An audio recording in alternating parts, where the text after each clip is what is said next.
Next topic, recent advancement in banking sector. என்னென்ன இப்போ ஆக்டிவிட்டியில் இருக்குன்னு பார்த்தோன்னா ஃபஸ்ட்டு பேங்கிங் எல்லா ஒர்க்ஸுமே இப்போ இதில் நடக்குது பேங்கிங்கில் நடந்துகிட்ருக்கு. Online banking also known as internet banking is an electronic payment system that enable customers of a bank or other financial institution to conduct a range of financial transactions through the financial institution's website. Customers அந்தந்த bank இன்ஸ்டிடியூஷன்ஸ்க்கு டைரெக்டாக போகாமல் அவங்க அந்த financial institution வெப்சைட்லேயே போய் அவங்களுக்கு தேவையான varieties of டிரான்சாக்ஷன்ஸை இதிலே செஞ்சுக்கிறதுக்கு பேர் தான் online banking. The online banking system is typically connect to or be part of the core banking system operated by bank and is in contrast to branch banking, which was traditional way customers access banking services. அந்த பாரம்பரியமான branch இருக்கு இல்லையா, அது மாதிரி இல்லாமல் இந்த banking system படி பார்த்தோன்னா கோர் பேங்கிங்னா சென்ட்ரல் ஒரு பேங்கிங் மட்டும் வச்சுக்கிட்டு அதிலேருந்து கனெக்ட் பண்ணிவிட்டு என்ன செய்கிறாங்கன்னா டிரான்சாக்ஷன்ஸ் அதர் பேங்கிங் ஆக்டிவிட்டீஸ் எல்லாம் இருக்கு இல்லையா, இதெல்லாம் கண்டக்ட் பண்ணுறதுக்கு பேர் தான் இந்த பேங்கிங் அப்படின்னு சொல்லியிருக்கிறாங்க. டுடே விர்ச்சுவல் பேங்க்ஸ் மீன் டைரக்ட் பேங்க் இருக்கு இல்லையா, ஹவ் ஒன்லி ஆன இன்டர்நெட் ப்ரெசன்ஸ். இதனால் என்ன நடக்கும், இந்த இன்டர்நெட் பேங்கிங் மூலமாக காஸ்ட்டு டைமு என்னவாகுதுன்னா பழைய அந்த ட்ரெடிஷ்னல் அந்த பேங்க் மூலியமாக இருக்கிற அவ்வளோ காஸ்ட்டு டைம் எல்லாம் இதில் கம்மியாகுது. அதுதான் இன்றைய அந்த விர்ச்சுவல் பேங்க்ஸ்ன்னு சொல்லிட்டு சொல்லியிருக்கிறாங்க பேங்கிங்க்கு. Next RTGS and NEFT.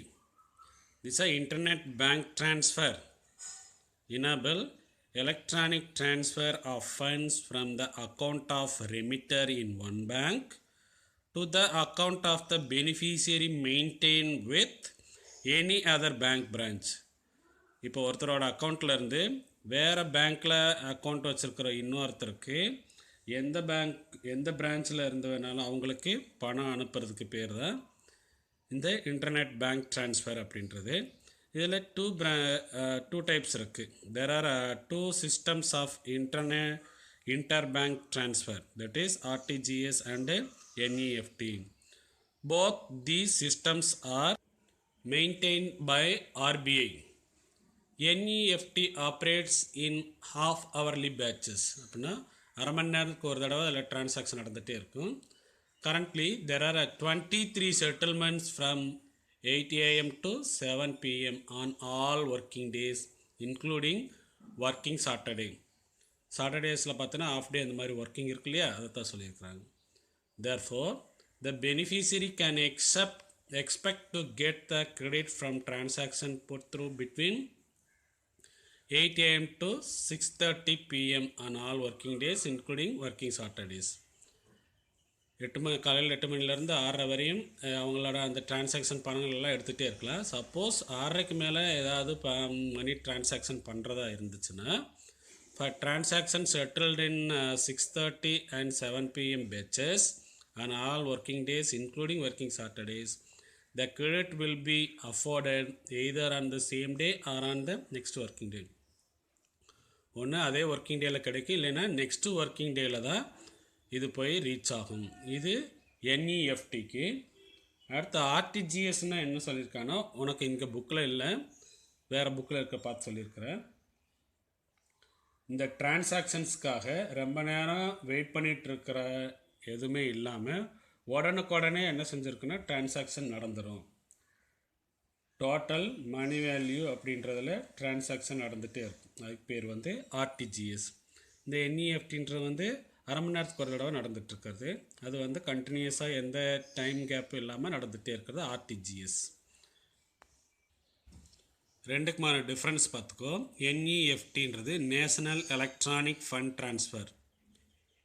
This transaction happens in batches, hence it is slow.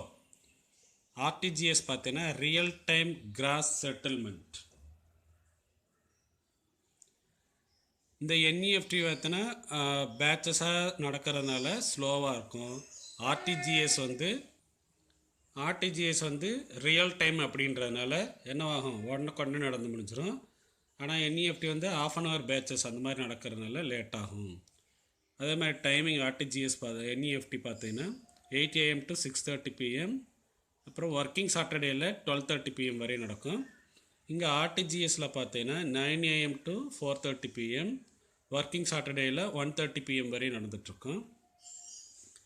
இங்கே என்இஎஃப்டியில் நோ மினிமம் லிமிட், ஏன்னா ஆஃப் அன் ஹவர் பேட்சஸ் மாதிரி நடக்குது. பட் ஆர்டிஜிஎஸில் பார்த்தீங்கன்னா minimum amount for RTGS transfer is 2 lakhs வரையும் தான் நடக்கும். Next ATM, automated teller machine. ATM transformed the bank tech system when they were first introduced in 1967. The next revolution, ATM போகாமையே பணம் எடுக்கிறது, that is contactless payments. என்னென்னு பார்த்தீங்கன்னா Apple Pay, Google Pay இதெல்லாம் இருக்கு இல்லையா, அது மாதிரி. Now we are using ATM transactions using a smartphone. எல்லாருமே இப்போ இதில் தான் பண்ணிகிட்ருக்குறாங்க. Some ATM innovations are already available overseas. எல்லா கண்ட்ரீஸ்லுமே இருக்குது. இந்தியாவில் என்ன யூஸ் பண்ணுறோன்னா பயோமெட்ரிக் அத்தன்டிகேஷன். இது எங்கே யூஸ் பண்ணிகிட்டு இருந்தாங்க, ரெகக்னைஸ் பண்ணியிருக்குன்னா கத்தார் நேஷனல் பேங்க் ஏடிஎம்மில். These technologies can help overall bank security by protecting against ATM hacks. இந்த மாதிரி சிஸ்டம் பார்த்தீங்கன்னா அந்த ஏடிஎம் கொள்ளையெல்லாம் நடக்குது இல்லையா, அதிலேருந்து தடுக்கிறதுக்கே ஹெல்ப் பண்ணும் அப்படின்றத இது ஏடிஎம் பார்த்துக்கோ. Next Paytm. I think you are all very well aware about Paytm. Payments bank, அதோட தான் பேடிஎம்ன்றது. Which was establish in August 2015. Paytm received a licence from RBI to launch a payments bank. ஆர்பிஐட்டேருந்து licence வாங்கி August 2015 நடந்துட்டுருக்கு. I think இந்த month தான். The Paytm payments bank is a separate entity, that is private bank. யாருன்னு பார்த்தீங்கன்னா founder Vijay Sekar Sharma, அவரோட share பார்த்தீங்கன்னா 51%. அப்புறம் 197 கம்யூனிகேஷன்ஸ், அவங்களோட ஷேர் பார்த்தீங்கன்னா 39%. அதோட பிரான்ச், இந்த 197 கம்யூனிகேஷன் பிரான்ச் இருக்கு இல்லையா, அதோட பர்சன்டேஜ் ஷேர் பார்த்தீங்கன்னா 10%. இவங்க எல்லாம் ஒன்றா சேர்ந்து தான் இந்த பேடிஎம் அப்படின்ற ப்ரைவேட் பேங்கிங் சிஸ்டத்தை வந்து நடத்திட்டுருக்குறாங்க. Next debit card and credit card. Debit card is a card allowing the holder to transfer money electronically from their bank account when making a purchase. ஏடிஎம்லேருந்து பணம் எடுக்கிறதுக்கு யூஸ் பண்ணிக்கலாம் அவங்க அக்கௌண்ட்லேருந்து. அந்த குட்ஸு ஏதாவது பர்ச்சேஸ் பண்ணால் அதுக்கு பே பண்ணுறதுக்கு இந்த டெபிட் கார்டு யூஸ் பண்ணணும். கிரெடிட் கார்டு வந்து எப்படி பேங்க்கில் கடை வாங்குகிறோமோ அது மாதிரி இந்த கிரெடிட் கார்டு, இதை வச்சு நம்ம குட்ஸ் அண்ட் சர்வீசஸ் பர்ச்சேஸ் பண்ணுறதுக்கு யூஸ் பண்ணிக்கலாம். அந்த பேங்க்கு என்ன ரேட் ஆஃப் இன்ட்ரெஸ்ட் திரும்ப அதுக்கு சேர்த்து கட்ட வேண்டியது இருக்கும். Goods and service based on the card holder promised to the card issuer to pay them for amount so paid plus the other agreed charges. அந்த வட்டியெல்லாம் சேர்த்து எடுப்பாங்களே அது மாதிரி பண்ண வேண்டியிருக்கும். கார்டு issuer யார், bank, create a revolving account and grant a line of credit to the card holder from which a card holder can borrow money for payment to a merchant or as a cash advance. In other words, credit cards combine payment service with extension of credit.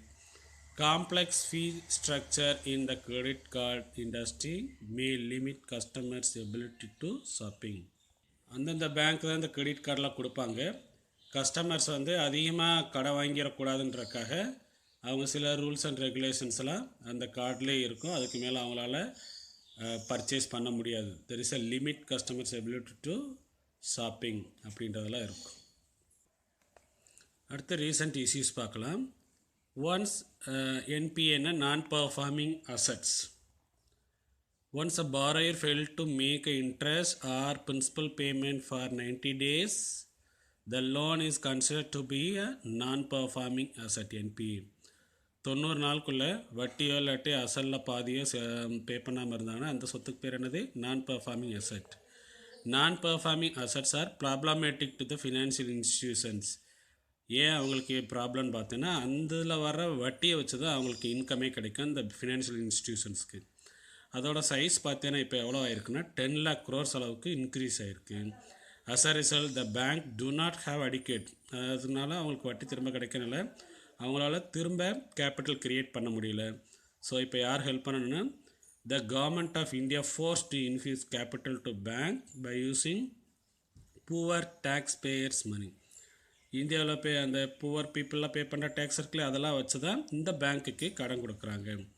Already எவ்வளோ கொடுத்துருக்காங்கன்னா government of India 2 lakh crores கொடுத்துருக்குறாங்க. 2018-19 பார்த்தீங்கன்னா the government of India has infuse 68,000 crores into the banking system. இது யாருக்கு ப்ராப்ளம்னு பார்த்தீங்கன்னா யார் affect ஆகுனா காமன் பீப்புள், புவர் பீப்புள் தான் அஃபெக்ட் ஆவாங்க. This is called non performing asset. அடுத்து மெர்ஜர் ஆஃப் பேங்க்ஸ். இது யார் செய்வாங்கன்னா கேபினெட் மினிஸ்டர்ஸ் இருப்பாங்க, அவங்களாம் ஒன்றா சேர்ந்து டிசைட் பண்ணி தான் ஜாயின் பண்ணுவாங்க. அதில் என்ன பண்ணியிருக்கான்னு பாரு, union cabinet decide to merge all the remaining 5 associate banks துணை ஸ்டேட் பேங்க் குரூப்பில். அப்போ state bank of India in 2017 இந்த ஸ்டேட் பேங்க் குரூப்ஸ் அசோசியேட்ஸ் இருக்குல்ல துணை பேங்க்ஸ், அதெல்லாம் ஸ்டேட் பேங்க் இந்தியாவாக மாறிடுச்சு. After the parliament pass the merger bill the subsidiary bank have cease to exist. துணை பேங்க்கில் இந்த எஸ்பிஐயாக மாறிடுச்சு. 5 associates and Bharatiya Mahila bank have become the part of State Bank of India beginning April 1st, 2017. Bharatiya Mahila Bank என்னவாயிருச்சு, State bank of இந்தியாவாக மாறிடுச்சு. This has placed State Bank of India among the top 50 banks in the world. இந்த banks எல்லாம் join பண்ணதுக்கப்புறம் State bank of India என்னவாயிருச்சு, world 50 பேங்க்ஸில் இதுவும் ஒன்றா மாதிரி இருக்குது. த 5 அசோசியேட்ஸ் பேங்க்ஸ் யாருன்னு பார்த்தீங்கன்னா State bank of Bikaner and Jaipur, State bank of Hyderabad, State bank of Mysore, State bank of Patiala and State bank of Travancore. அந்த அதர் 2 அசோசியேட்ஸ் பேங்க் பார்த்தாலும் அது யாரான்னு பார்த்தோன்னா State bank of Indore and State bank of Saurashtra has already been merged with State bank of India. இந்த banks எல்லாம் merge பண்ணதுனால எஸ்பிஐயோட customers பார்த்தீங்கன்னா 37 crores இன்க்ரீஸ் ஆகிருக்கு. அதோட எஸ்பிஐயோட பிரான்ச் நெட்ஒர்க் பார்த்தீங்கன்னா 24,000 பிரான்ச் நெட்ஒர்க். ஏடிஎம்ஸ் பார்த்தீங்கன்னா 60,000 ATMs across the country, India ஃபுல்லாக இவ்வளோ இருக்குது. Next, money market. Money market is a mechanism through which short-term funds are loaned and borrowed. Short டைமில் கடன் கொடுக்குறதும் கடை வாங்குறதும் டெபாசிட்ஸ் பண்ணுறதும் நடக்கிறதா மணி மார்க்கெட்டு. இது எப்படி டிசைன் பண்ணியிருக்கான்னு பார்த்தீங்கன்னா the financial institution which handle the purchase, sale and transfer short term credit instruments, commercial banks, acceptance houses, non banking financial institution and central bank. These are the institutions catering to the requirements of short-term funds in the money market. இது 1 டேலேருந்து 1 இயர்க்குள்ளே mature ஆகிற மாதிரி bond, share, securities இதெல்லாம் அதைத்தான் sale பண்ணி purchase பண்ணி அது நடந்துட்டு இருக்கிறதா இந்த மணி மார்க்கெட். அடுத்து கேபிட்டல் மார்க்கெட் பார்த்தீங்கன்னா it's a part of financial institution which concern with raising capital by dealing in shares, bonds and other in long term investments. Money market வந்து short term, capital market long term investments. இந்த capital மார்க்கெட்டில் என்னென்ன நடக்குன்னு பார்த்தீங்கன்னா the market where investment instruments, bonds, equities, மார்க்கேஜ்னு அடை வைக்கிறார். Traded is known as what, capital market. இது கவர்மெண்ட்டுக்கும் சரி, ஃபினான்ஷியல் இன்ஸ்டிடியூஷனுக்கும் சரி, அவங்களோட ஃபண்ட் ரைஸ் பண்ணுறதுக்கு, சேல் பண்ணுறதுக்கு, பர்ச்சேஸ் பண்ணுறதுக்கு எல்லாத்துக்குமே இந்த கேபிட்டல் மார்க்கெட் யூஸ்ஃபுல்லாக இருக்கும். Next topic demonetisation. பண மதிப்பிழப்பு கேள்விப்பட்டிருப்பீங்க இல்லையா, அதுதான். மேலே அங்கே ருபீஸ் நோட் போட்டுக்க 1000 rupees and 500 rupees are banned, செல்லாதுன்னு சொல்லி prime minister. Demonetisation is act of stripping a currency unit of its status as legal tender. Total மணியிலேருந்து ஒரு சில நம்பர் வந்து 1000 rupees 500 சொல்லியிருக்குல்ல, அது வந்து செல்லாதுன்னு சொல்கிறது. இட் அக்கர் ஏன் நடக்குன்னா whenever there is changes of national currency மாற்றுவாங்க. The current form or forms of money is pulled from circulation. பணப்புழக்கத்திலேருந்து அது வெளியில் போயிடும். Often to be replaced with new coins or notes. இப்போ புது 2000 ருபீஸ் எல்லாம் வந்திருக்கு இல்லையா, அதுதான். இந்த டிமானிட்டேஷன் எப்போ நடந்துச்சுன்னா 8 நவம்பர் 2016. யார் இன்ட்ரடியூஸ் பண்ணது, அனௌன்ஸ் பண்ணதுன்னா Indian prime minister mister Narendra Modi. எந்தெந்த rupees 500 and 1000 rupees of the notes of Mahatma Gandhi series. However, more than 99% of the currencies came back to the RBI. 99% RBI பேருக்கு.